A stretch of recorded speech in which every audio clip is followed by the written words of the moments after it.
নমস্কার শ্রোতা বন্ধুরা, ভক্তিকথা চ্যানেলের আরেকটি নতুন ভিডিওতে আপনাদের স্বাগত জানাই। আজ 19শে জ্যৈষ্ঠ, 3রা জুন, মঙ্গলবার। জ্যৈষ্ঠ মাসের পয়লা থেকে সংক্রান্তি পর্যন্ত যতগুলি মঙ্গলবার পরে সবকটি মঙ্গলবারেই মা মঙ্গলচণ্ডীর ব্রত পালন করা হয়ে থাকে। আজ তৃতীয় মঙ্গলবার। চলুন আজ আমরা জয়মঙ্গলবারের ব্রত কথাটি শুনে নিই। শিবের বাড়ি কৈলাস পর্বতে। আকাশ থেকে যেন কোটি কোটি চাঁদের আলো ঝরে পড়ছে সেখানে। গন্ধর্ব, কিন্নর, যক্ষ ও বিদ্যাধরদের গানে কৈলাসের শিবলোক পরিপূর্ণ হয়ে আছে। এমনই একটা দিনে মা ভগবতী পদ্মার সঙ্গে বসে গল্প করছিলেন। এমন সময় হঠাৎ তার মনে এলো যে মর্তে তার পুজোর প্রচলন হওয়া দরকার, তার ব্যবস্থা করতে হবে। এই কথা শুনে পদ্মার খুব ভাবনা হলো। সে ভাবতে লাগলো কেমন করে মর্তে মায়ের পুজোর ব্যবস্থা করা যায়। পদ্মার এই ভাব দেখে মা বললেন যে এর জন্য কাউকে ভাবতে হবে না, তিনি নিজেই তার পুজোর ব্যবস্থা করবেন, আর করলেনও তাই। মায়া করি ধরি মাতা জরাতির বেশ, হাতে লাঠি কাঁধে ঝুলি উড়ি পড়ে কেশ।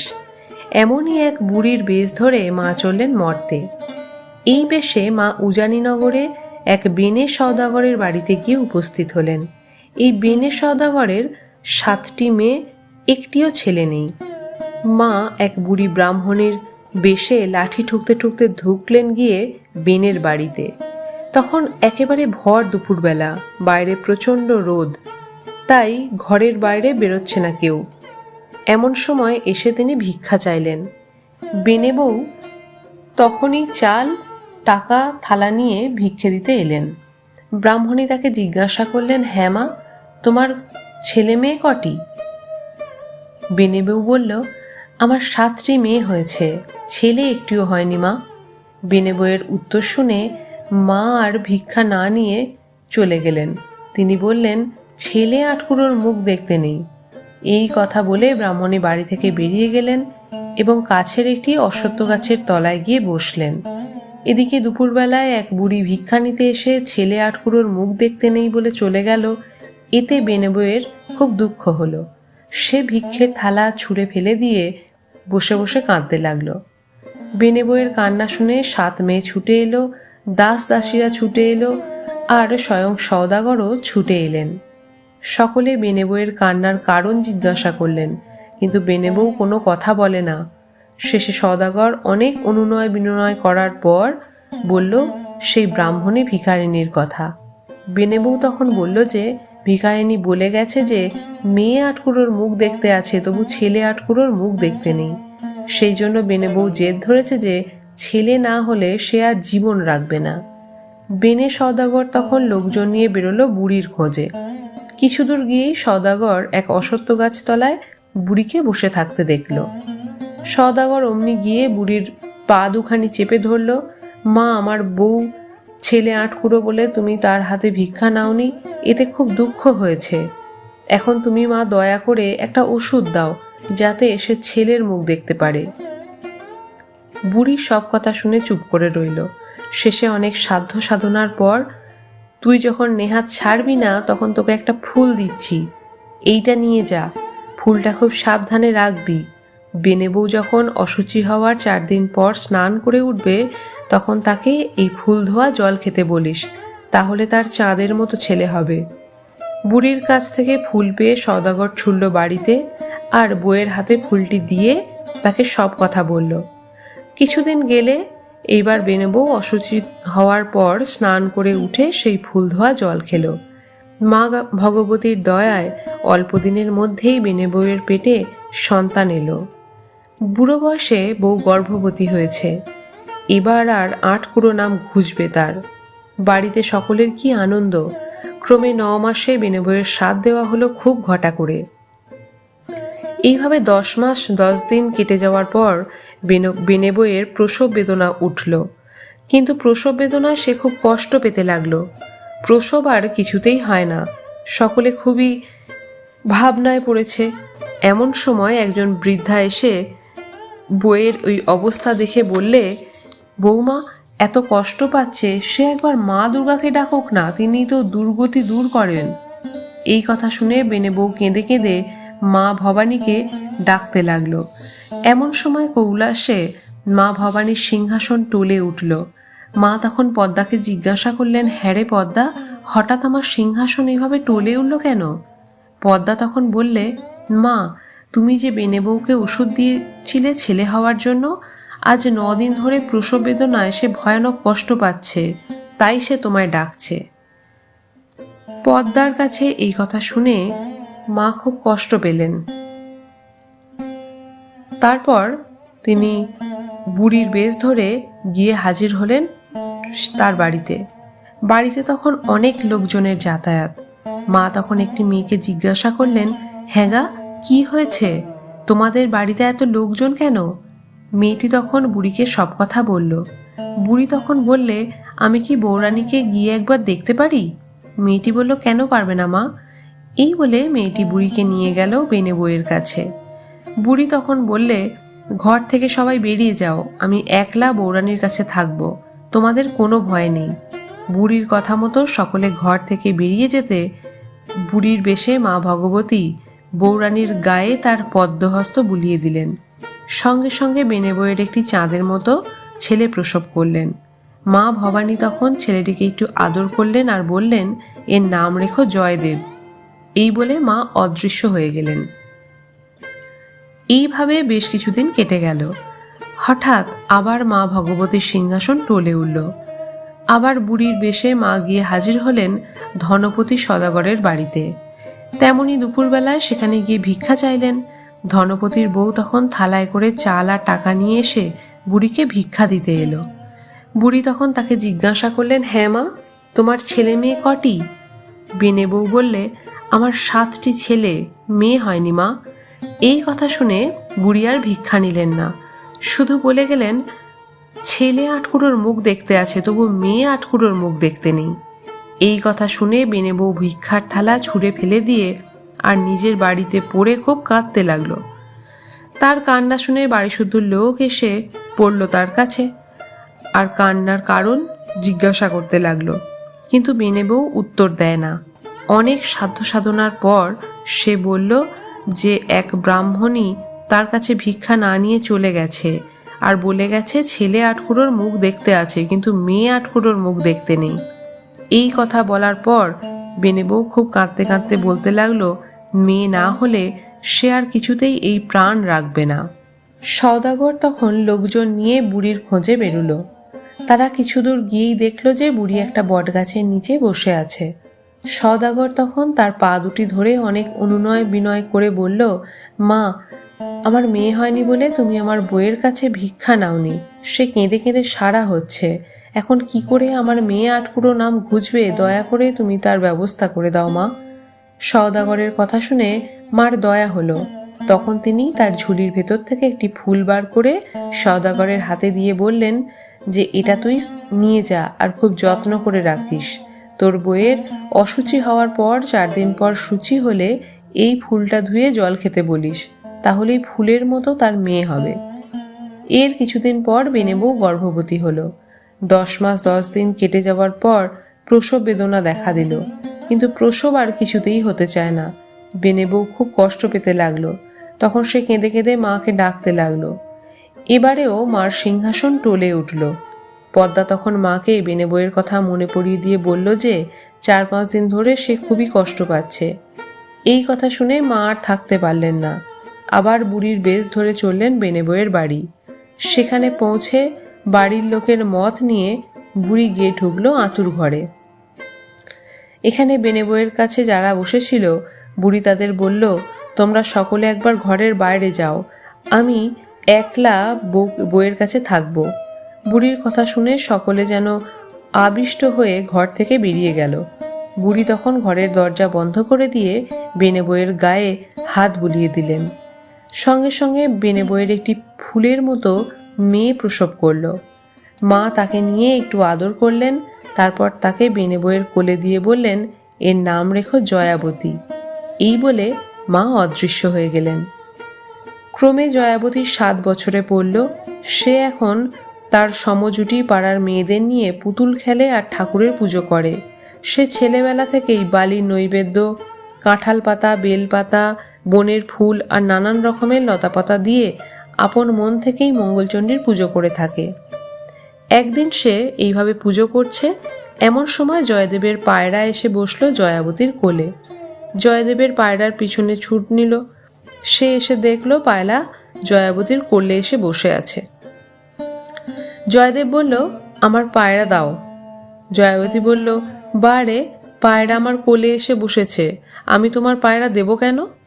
না, আমি দেব না। জয়দেবও ছাড়বার পাত্র নয়। সে তার পায়রা নিয়ে তবে ছাড়ল। যাওয়ার আগে সে জয়াবতীকে তার সখীদের জিজ্ঞাসা করল, এ তোমরা কি করছো? জয়াবতী বলল, আমরা মা মঙ্গলচণ্ডীর পুজো করছি। জয়দেব বলল, সে আবার কি? এতে কি ফল হয়? জয়াবতী বলল, হারালে পায়, মোলে জিওয়ে, খাঁড়ায় কাটে না, আগুনে জলে ফেলে দিলে মরণ ঘটে না, সতীন মেরে ঘর পায়, রাজা মেরে রাজ্য পায়। এই কথাগুলো শোনার পর জয়দেব বাড়িতে ফিরে এসে গোসা করে ঘরে গিয়ে শুলো। কারুর সঙ্গে কথাই আর বলে না ছেলে। বাড়ি শুধু সকলে একেবারে অস্থির। সকলে কত জিজ্ঞাসা করলো যে কিসের জন্য তোর এত রাগ হয়েছে, কিন্তু সে কোনো উত্তরই দিল না। শেষে জয়দেবের মা এসে তাকে অনুনয় বিনয় করতে জয়দেব বলল যে সওদাগরের মেয়ে জয়াবতীর সঙ্গে তার বিয়ে দিলে তবে এই রাগ তার যাবে, নয়তো এই রাগ তার থাকবে।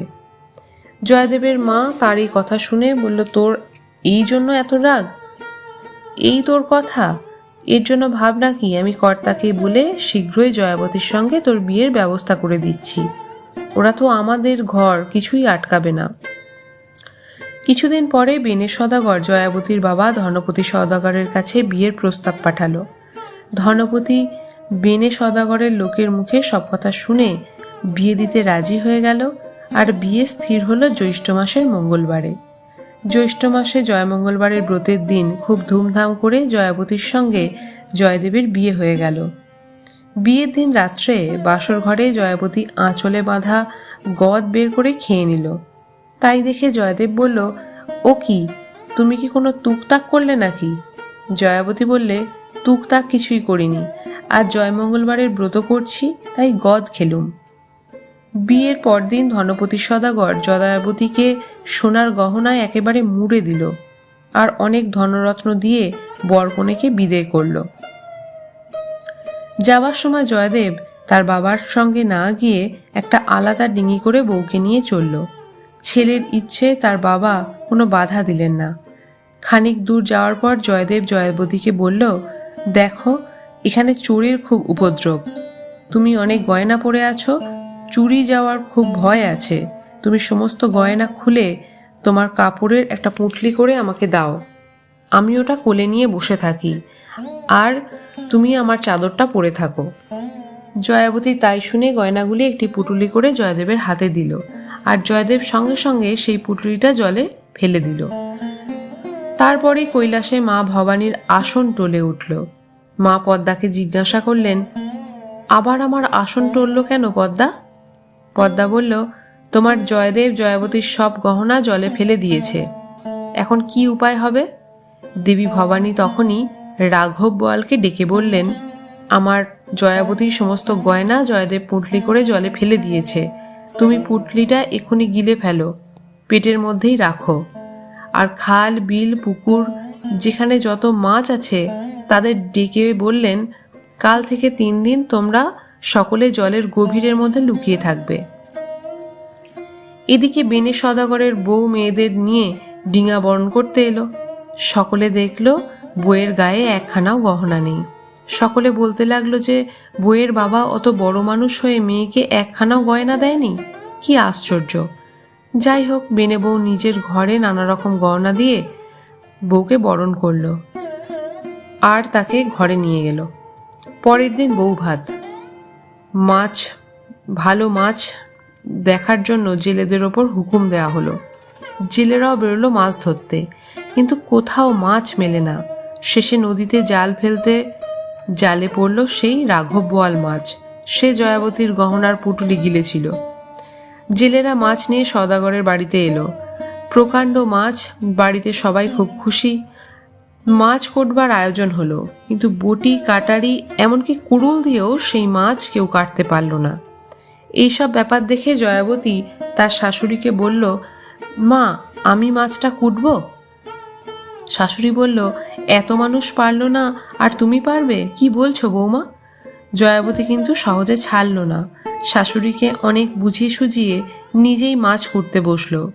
মা মঙ্গলচণ্ডীকে স্মরণ করে ছোট ছোট বটির একটি দুটো কোপ দিতেই মাছটা টুকরো টুকরো হয়ে গেল, আর তার পেটের ভিতর থেকে বেরিয়ে এলো গহনার পুঁটুলি। জয়াবতী তখন ঘাটে গিয়ে সেই পুঁটলিটা ধুয়ে নিজের সব গয়নাগাটি পরে নিল।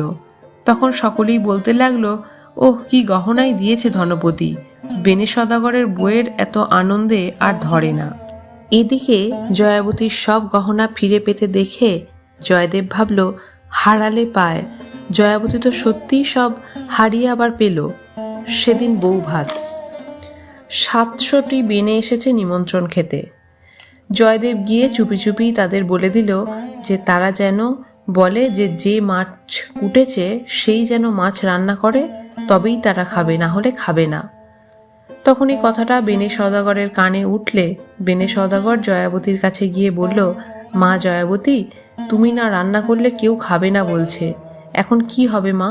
একটা উপায় তো তোমাকেই করতে হবে। এই কথা শুনে জয়াবতী প্রাণ ভরে মা মঙ্গলচণ্ডীকে ডাকতে লাগলো।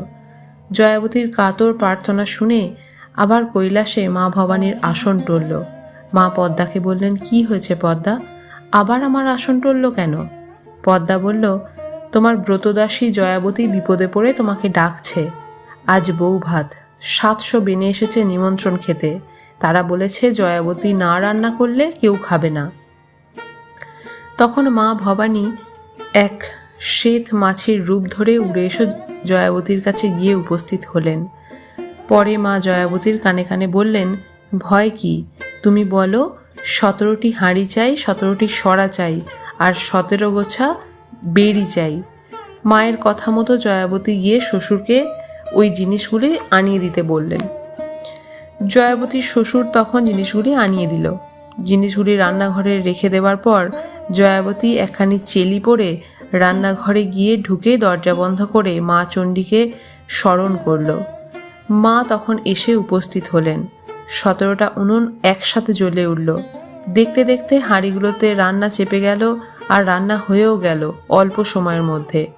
মা তখন জয়াবতীর কাপড়ে আর পিঁড়িতে একটু হলুদ মাখিয়ে দিয়ে বললেন, এইবার বাইরে গিয়ে বলো সব রান্না হয়ে গেছে।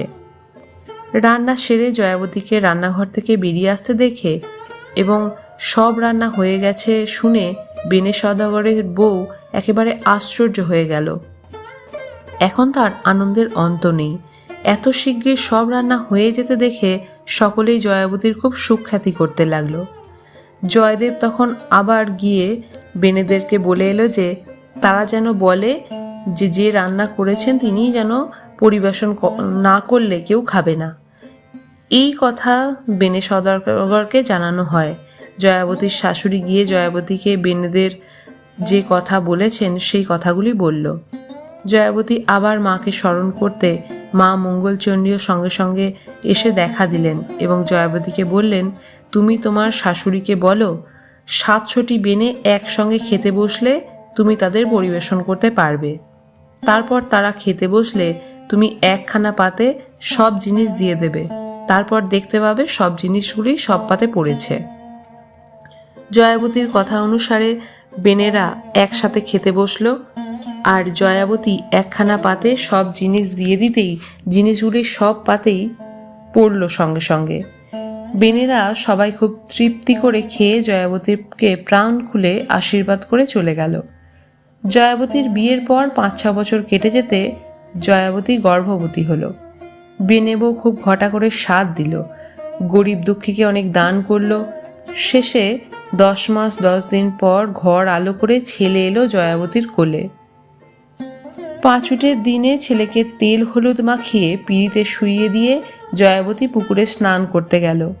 এই ফাঁকে জয়দেব চুপি চুপি এসে ছেলেটাকে টুকরো টুকরো করে কেটে একটা হাঁড়িতে ভরে তার মুখে সরা চাপা দিয়ে জলে ভাসিয়ে দিল। এইবার মা আবার পদ্মার মুখে শুনলেন যে জয়দেব এবার জয়াবতীর ছেলেকে টুকরো টুকরো করে কেটে একটা হাঁড়িতে ভরে জলে ভাসিয়ে দিয়েছে। মা তখনই শঙ্খচিল হয়ে এসে হাঁড়িটি তুলে নিয়ে গেলেন। তারপর কাটা টুকরোগুলি একটি পদ্মপাথায় রেখে অমৃতকুণ্ডের জল ছিটিয়ে দিলেন। ছেলেটি অমনি বেঁচে উঠল। তারপর জয়াবতী স্নান সেরে উঠবার সঙ্গে সঙ্গে ছেলেটিকে তার কোলে দিয়ে দিলেন আর তাকে বলে দিলেন যে জয়দেব তার ছেলেটিকে কুচো কুচো করে কেটে জলে ভাসিয়ে দিয়েছিল, সে যেন জয়দেবের কাছ থেকে ছেলেটিকে খুব সাবধানে রাখে। জয়াবতী ছেলে কোলে নিয়ে হাসতে হাসতে বাড়িতে ফিরে এলো। জয়দেব ততক্ষণে লুকিয়েছিল। এইবার ব্যাপারটি জানবার জন্য বাড়ির ভেতর ঢুকতেই ছেলেকে জয়াবতীর কোলে দেখে একেবারে আশ্চর্য হয়ে গেল। তারপর ছেলে ষষ্ঠী পুজোর সময় জয়দেব আবার ছেলেটিকে একলা পেয়ে তার ঘাড় ভেঙে পুকুরের ঘাটে কাঁচের নিচে পুঁতে দিয়ে এলো। এবারেও মা মঙ্গলচণ্ডী পদ্মার মুখে এই কথা জানতে পারল। মা তখন জয়দেবকে ডেকে বললেন, আমার ব্রতদাসী জয়াবতীর ছেলেকে জয়দেব তুলে নিয়ে গিয়ে তার ঘাড় ভেঙে পুকুরে ঘাটের নিচে পুঁতে রেখেছে। জয়াবতী স্নান করে উঠলে ছেলেটা কোলে দিয়ে দিও। জয়াবতী স্নান করে উঠবার পর জলদেবী মায়ের কথা মতো ছেলেকে জয়াবতীর কোলে দিয়ে বললেন, মা জয়দেব তোমার ছেলেকে মেরে রুই কাঠের নিচে পুঁতে রেখেছিল, জয়দেবের কাছ থেকে ছেলেকে সাবধানে রেখো মা। জয়াবতী ছেলে কোলে নিয়ে খুব আনন্দে ষষ্ঠী পুজো করল। এবারও জয়দেব লুকিয়েছিল। পরে বাড়ি ঢুকে দেখল জয়াবতী ছেলে কোলে নিয়ে বসে আছে। এইভাবে 6 মাস কেটে গেল। এইবার ছেলের ভাতের সময় এলো। ছেলের ভাত উপলক্ষে 700টি বেনে এলো নিমন্ত্রণ খেতে।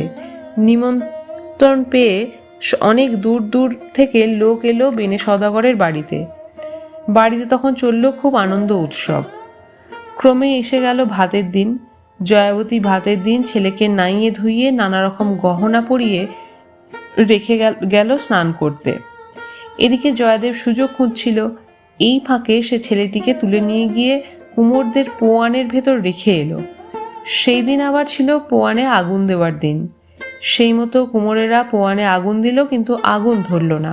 তারা কত রকম চেষ্টা করলো, কিন্তু আগুন কিছুতেই ধরাতে পারল না। এদিকে কৈলাসে মা আবার আসন টলল। মা পদ্মাকে জিজ্ঞাসা করলেন, ব্যাপার কি? পদ্মা বলল, আজ তোমার ব্রতদাসী জয়াবতীর ছেলের ভাত। সে ছেলেকে শুইয়ে রেখে গিয়েছিল স্নান করতে। সেই সুযোগে জয়দেব ছেলেটাকে তুলে নিয়ে গিয়ে কুমোরদের পোয়ানের ভেতর রেখে এসেছে। পদ্মার মুখে এই কথা শুনে মা আবার এক বুড়ি ব্রাহ্মণীর বেশ ধরে নেমে এলেন মর্তে। কুমোরেরা তখন অনেকজন মিলে পোয়ানে আগুন ধরাবার চেষ্টা করছিল।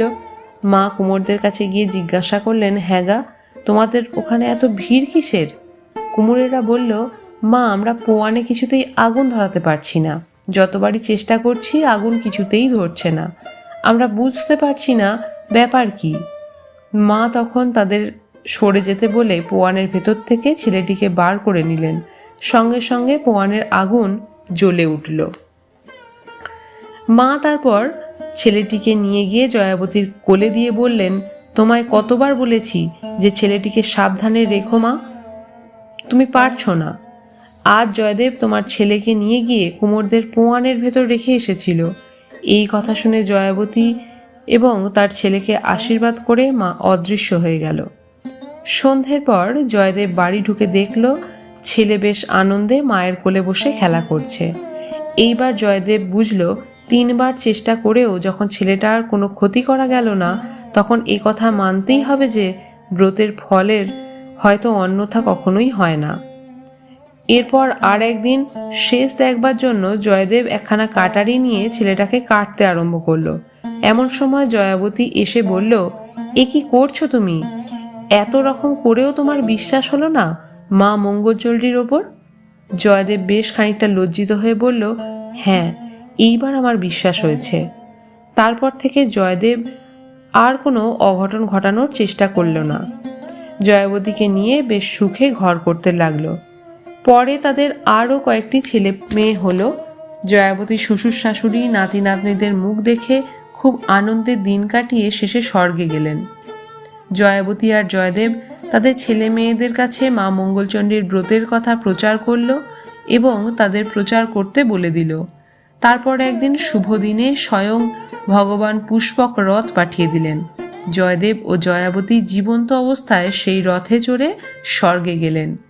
সকলে তাদের এই অবস্থা দেখে ধন্য ধন্য করতে লাগলো। সেই থেকে জয় মঙ্গলবারের ব্রতকথা পৃথিবীময় ছড়িয়ে পড়ল। শ্রোতা বন্ধুরা, আজকের এই ভিডিওটি কেমন লাগলো সেটি অবশ্যই কমেন্ট করে জানাবেন। যদি ভালো লাগে তাহলে একটি লাইক করবেন এবং আপনি যদি এই চ্যানেলে নতুন হয়ে থাকেন তাহলে চ্যানেলটি সাবস্ক্রাইব করার অনুরোধ রইল। আজ এই পর্যন্তই। দেখা হচ্ছে আবার পরবর্তী একটি ভিডিওতে। ততক্ষণ পর্যন্ত ভালো থাকবেন, সুস্থ থাকবেন। জয় মা মঙ্গলচণ্ডী।